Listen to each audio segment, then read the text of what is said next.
everything. I We mean, are. this is the nexus of every movement that's gone through this city.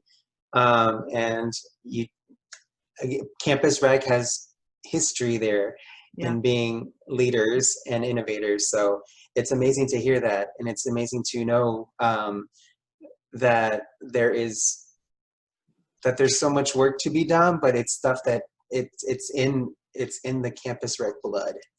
So yeah, it's in the history of TSU's Campus Rec. So that's amazing. Do you see? Oh no, I'm just so excited. That's awesome. I had no idea. I know you're always presenting at NERSA, so check them out on their Instagram. They always post the flyers of when she's on there. So, and Mr. Lewis, I think you're on there too, right? Yeah. Sometimes. Yeah, sometimes when he's not in California. So yeah. He's very influential in the intramural sports component of NERSA. See? He's been humble. Humble is good, but he is awesome, as you can tell, right? So, but it's amazing that there's a lot of history there as regards to making changes and whatnot. I mean, and I think it just proves to hopefully our students that, I mean, you have to get in there and do the work, and it's nonstop, right? So, I mean, y'all are constantly evolving. Mm-hmm. Do y'all? I guess looking into the future, do y'all see, where do y'all see Campus Rec evolving to? That's just something curious, my curiosity.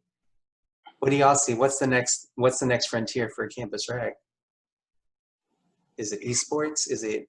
I would definitely say Campus Rec is evolving, definitely as it relates to technology. Mm-hmm. Esports, games, video game tournaments, leagues, that's becoming a trending thing in our culture now. So one of the things we as a unit have to focus on is implementing it more so into our programming style, our programming activities. It's a part of it, but we need to grow it to where it's almost an institution of what we do, because it's cutting edge, and that's where things are headed. Also virtual programming on the fitness side. More and more of the fitness world is becoming more efficient, where people can be on their iPads or on their computers and log in and get a full training session or a full class. So we as Campus Rec have to make sure we're staying abreast of the changes so we can continue to be an option for our users, primarily our students, but definitely our faculty, staff members, and our surrounding community members who have memberships with us. But our students are our number one priority, of course. So on the programming side, we have to look at where Campus Rec is going. And I think more so as we come out of this pandemic and we come out of these situations that we're dealing with, I think Campus Rec will just move even further up the chain far as a resource, because we are a resource of a lot of different information from a lot of different aspects as it pertains to life in general. So we're going to have to make sure we're ready when that time is here for us to take that step forward, and we become a pillar to lean on. And I think the way things are going, that's where we're headed. So I think more so we have to be ready, and when that time is here, be ready to give the service to whatever is needed on campus. Definitely, and especially with educating on healthy practices, activities. I know I just got the email for the health fair y'all are having in the fall. Mm-hmm. So yeah, so there's a lot of great things planned for Campus Rec. This is awesome. No, I like learning, because I think since I started working at TSU, because I'm not an alum, but I grew up quite a bit since my undergrad here. I've been in Third Ward, just in and out.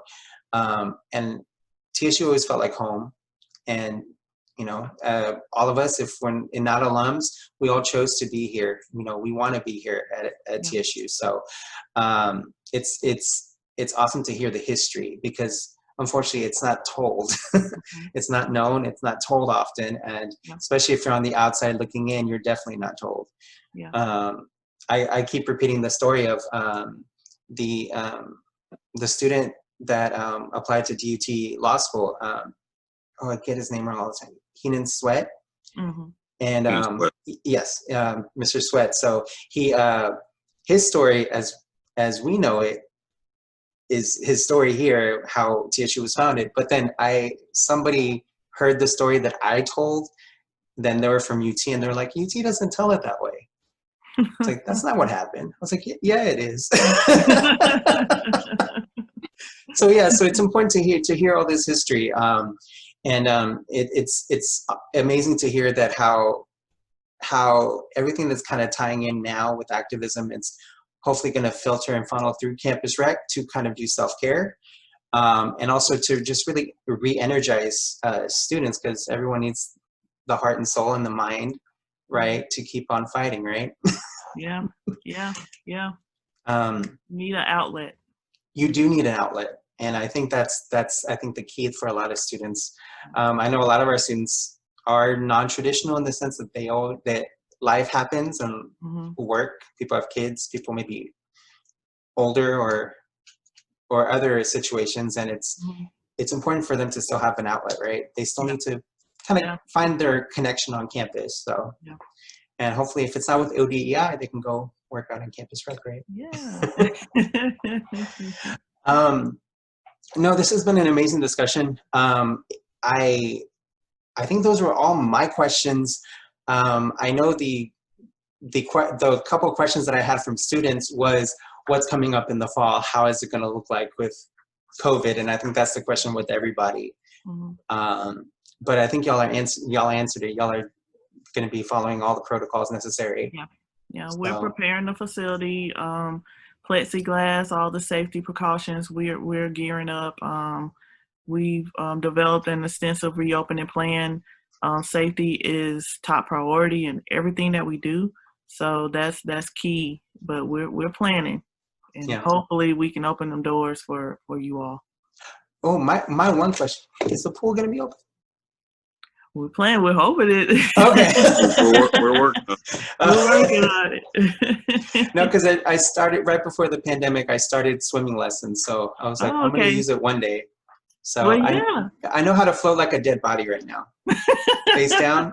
Yeah, that's where I'm at. And then COVID. Progress. It is. I know. But no, thank you so much. This has been an amazing conversation. I think we shared a lot about with Campus Rec. The history, a lot of the changes that are happening, and how activism and the protests and the movements kind of going to be hopefully coming through Campus Rec as well for our students. They definitely have a resource here. They have very well-loved staff here that are very knowledgeable. So please reach out to them if there's anything y'all need. There are other resources on campus as well, our counseling center, ODEI, like mind, body, soul, we have it here. Just reach out to your support systems. I'm sure y'all can agree as well. This has been a tough time, and I'm not going to say it's going to get worse or it's going to get, like, it is what it is right now. So reach out and be ready for fall, right? Yeah. We're starting a week early. Be ready for fall. Right? Oh my gosh. Thank you so much, y'all, for this. Thank you, Ms. Voltz. Thank you, Mr. Lewis. Campus Rec, where can we find y'all on social media, or how can we connect with y'all? Well, you can follow us on our Instagram account, which is TXSU Campus Rec. That's where you will get majority of all the information, all the updated progress that we're making, our virtual programmings that's going on right now. We have a huge layout or calendar of group exercise classes that are going on right now that you can partake in. Also, we have trivia, esports, just anything updated. Texas Southern, we collaborate with ODI, the Counseling Center, Health Center. So any information that's being shared, we're passing it on our social media outlet via Instagram, Twitter with the same naming and Facebook, Jeremy? Is it different than? And so if our Facebook page is a fan page, so if you just go to facebook.com/TSUREC, it'll pull up and you just like the page. And once you like it, any updates that we post, pictures, upcoming events, it'll feed through your timeline. And I know most of us older people are Facebook. Yeah. So we keep it open for those. And then we have a lot of summer camp parents and other people who, and Facebook reaches, all type of different genres. So we keep it open. But like Ms. Voltz said, our primary modes of communication will be our Instagram page and our Twitter page. Okay, so no TikTok yet? No Ms. Voltz dance moves on there? No TikTok. No? I like watching it, but no TikTok. Oh my God. Well, thank y'all so much. And y'all can follow ODI at ODI TXSU on all platforms. I am starting a TikTok. I don't know how that's going to go, so it may not be pretty. Okay. Because we got to do everything virtual now. So Right. all of our programming is going to be virtual this fall. So because we can't gather, so I don't want to get anyone sick. Yeah. But thank you again, and y'all check us out.